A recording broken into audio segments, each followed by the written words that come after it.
TJ chats with Olympic fencing favorite, KAMALI Thompson, a black girl who rocks the strip. Wait, what? She's headed to the Olympics again? Ah, yeah. This show is lit.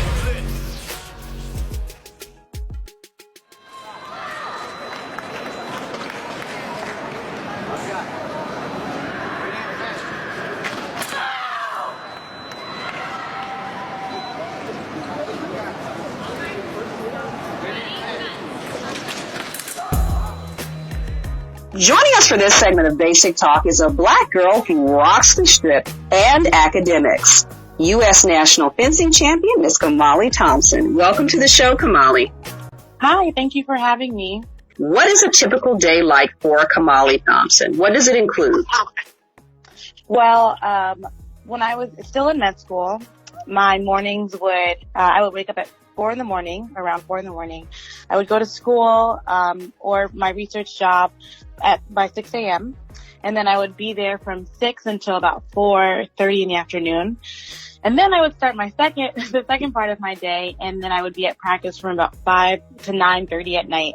Either just fencing or working out with my trainer in fencing. And then I did that 5 days a week. And on Saturdays and Sundays, I usually have like a job where I'm refereeing college matches or holding clinics or something like that. Okay, I'm tired just listening to you. Okay. Yeah, me too. Okay. Let's go back a little bit to your freshman year in high school.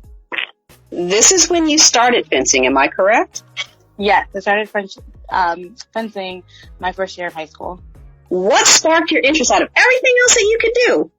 What sparked your interest in fencing?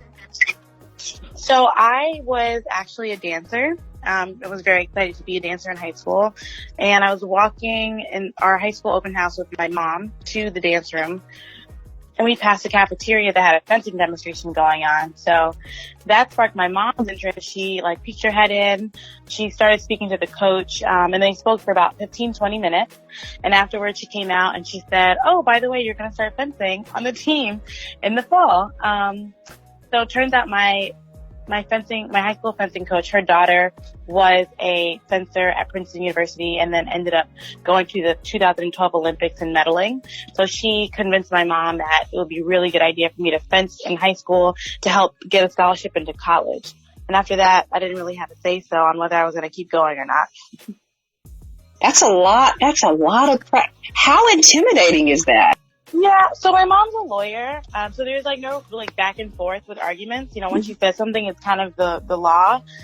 So I started the team, but there were actually a lot of friends from my honors classes that were on the team. So it was an easy transition because I knew some of the people, and we just had a lot of fun. So I just stuck around with it until my sophomore year. I started losing a lot because I was on the varsity team now. And then I went to my coach and I said, "Well, how can I get better?" And she told me that there was a fencing club in New York City, which is not too far from where I grew up. And the fencing club was created by an African-American male, and all the students are African-American. So she told me to go, so I started my junior year, and then that's when my fencing really took off, and I started practicing 4 to 5 times a week, going to the city every day, and that's when I got a lot better. Awesome. Wow, a lot of hard work. A lot of hard work, yes. So share with us, and this may not be school and fencing for someone who's listening. It may be academics and a part-time job. It could be academics and maybe there's a medical condition. Can you share with us tools or hacks for creating a healthy work-life balance? Yeah, so my biggest thing is scheduling. I feel like if you are doing multiple things, it's really important for you to schedule your days. I schedule my week in advance. So on Sunday, I schedule my whole week until the following Sunday. I feel like that helps you because you know where you're supposed to be. You know what you're supposed to get done every single day. And if you have a lot of things going on, it's really easy to forget about where you should be if you're practicing, if you're at school, when you have exams. So scheduling and sticking to that schedule is extremely important. As a fourth-year medical student, Rutgers Robert Wood Johnson Medical School, what would you change about your academic journey, if anything? I wouldn't change that much. I think people who are in medical school or anything where, you're in grad school, you might not have a lot of exposure until to what you are ultimately going to do in your career. So for me, I wanted to be a pediatrician, and that's all I knew about. I never saw surgery.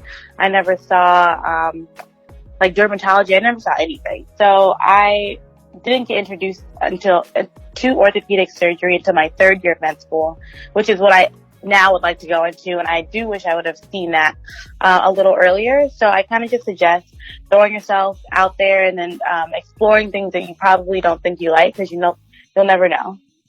So your tip for someone who maybe they're teetering with whether or not something would be a good fit for them, when your advice, we try it and see. You never know. You may end up doing it. Try it and see. Talk to other people who have done it.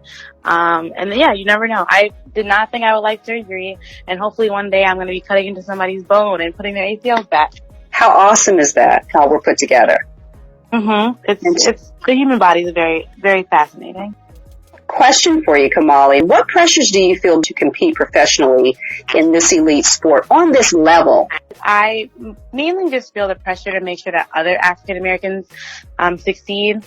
There are only a few of us, and even though there are more African Americans every Olympic cycle, there's a couple more popping up. I still would really like to reach out to younger kids and inspire them to keep fencing or to start fencing.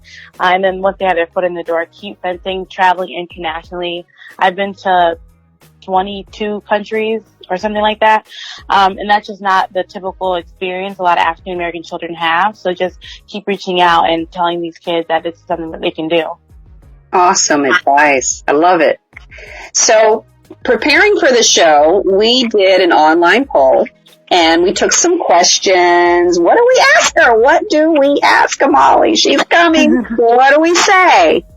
And we have a caller, and she has 2 questions for you, if she may pose them. Okay, yeah, that's exciting. Nikki, are you there? Yes, I am.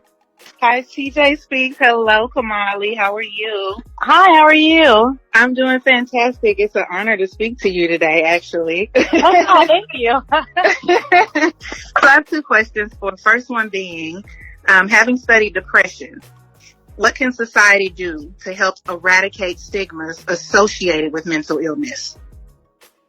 That's a really good question. I actually have someone in my family who has depression and anxiety, and I found out about it when I was learning about it in medical school, because we were learning about the symptoms, and I said, "Oh wow, this kind of looks familiar." One of the hardest things for me, and I think just people in general, is just starting the conversation and asking. So going to your family member or a friend and saying, "How are you feeling?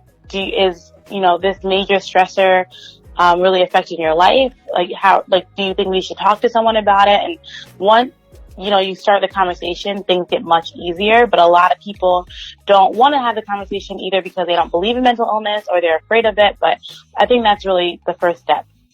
Right. Okay. Second question being, what advice would you give to listeners who feel targeted by racism and sexism? That's a really good question too. I think the most important part is that you should never feel uncomfortable in whatever space that you're in, whether it's in the workplace or if you're an athlete in practice, when you're traveling. And the best thing to do is to find a mentor who looks like you, who's been there before, so they can help you address these type of situations, because you don't want to cause any awkwardness if you're in the workplace. So it's just best to ask someone who has more experience, what to do in those specific situations. Awesome. That's really good advice, because I thought to myself, she's an African American woman and she's in this field, so I'm pretty sure she's had to maybe not so much deal with it, but address it. So I appreciate the response to that. That helps a lot of people. Oh yeah, anytime. Thank you for your call, NikkiT from Dallas. We appreciate you. Thank you. Absolutely. Okay. Bye-bye. Bye-bye. Ms. Kamali, when I posted to social media that I would be interviewing you, people said, "Well, can I ask a question?" I said, "Well, I think so. Yeah, it's a show. Why not? Yeah. So, yeah, I'm thinking that would be okay. 2 pieces of advice. The best advice for students attending institutions that do not support autonomy. They don't get the support that they need to be the best version of themselves, and they're new on campus, or maybe they've been there for a while. What would you recommend? What would you suggest for them? I would suggest just being upfront with, your professors or your dean or whoever it is that you need to get autonomy from. So for me, I was really nervous about going to my professors and saying, oh, I've got a World Cup next week. I have to travel to Rome or Paris or something like that. But what I did when I got to school, or every semester I would say, is I showed them my schedule, my personal schedule, and then I showed them the syllabus, and I said, well, these dates are conflicting. Can I move this test to this date, or what's best for you? And I feel like because I was so responsible and so upfront at the beginning and didn't wait till right before the exam or whatever, they were actually really very willing to work with me. So I would suggest taking the more responsible approach. A lot of kids are procrastinating. They wait till the last minute. That's not the best way. And if you really don't feel like you have any autonomy, then go to the next level. So if your professor says no, then try the dean, try the president. Like, just keep working up until someone wants to work with you. Knock on those doors until you get an answer. Exactly. Best personal or professional advice you've ever received, and who was it from? My dean of student affairs, third year of medical school, told us that we have to get comfortable being uncomfortable. And when she said that, I was like, what does that even mean? But in my third year of medical school is when they throw you in the hospital and you start doing all types of crazy stuff. So you're doing surgery, you're delivering babies. Sometimes you have to change some older people's diapers. Like you have a lot of weird stuff you have to do. Mm-hmm. And if you approach it and you're really nervous and awkward about it, it's not comfortable. So you have to be comfortable not being comfortable. But the reason I like that so much is because it actually applies to the other aspects of my life, where when I was fencing and trying to make the last Olympic team and trying to make this Olympic team, there's a lot more I found I have to do on my own. So I have to go travel by myself to other countries to train with them. And that was really awkward for me because, they don't really know me. I'm just asking, oh, can I train for a week? So I had to get comfortable being uncomfortable, asking for things that I needed. And that only made me into a stronger person. I love that. So you're comfortable being uncomfortable, right? Exactly. Yep. Exactly. How comfortable would you be with a basic talk round of this or that? Let's do it. All right, let's do it. Inquiring minds want to know, cake or kale? Cake. Drake or Kanye? Ooh, Drake. Oh, you didn't just say Drake, you said, ooh, Drake. I heard that. Yeah. I caught it. Definitely Drake. Coffee or tea? Tea. A woman after my own heart. I got some cinnamon. I can't wait to get in. I'm weaning off the coffee. So yeah, ginger tea all day, every day. Drama or comedy? Drama. I love a good dramatic story. Cards or dominoes, Kamali? Cards. More options. You can do anything. Hulu or Netflix? Ooh. Netflix is doing really good things these days, so I'm gonna go Netflix. Morning walk or evening jog? Evening jog. I don't like the mornings.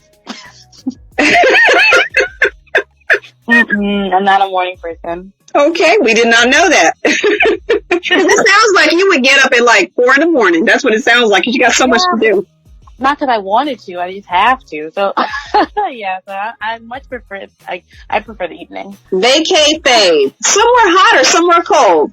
Somewhere hot. The beach, a resort, all-inclusive resort. That's my place.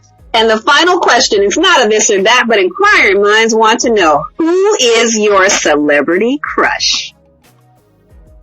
Oh my. Either I'm gonna go Drake or T.I. Ooh. Inquiring minds further want to know, have you met either?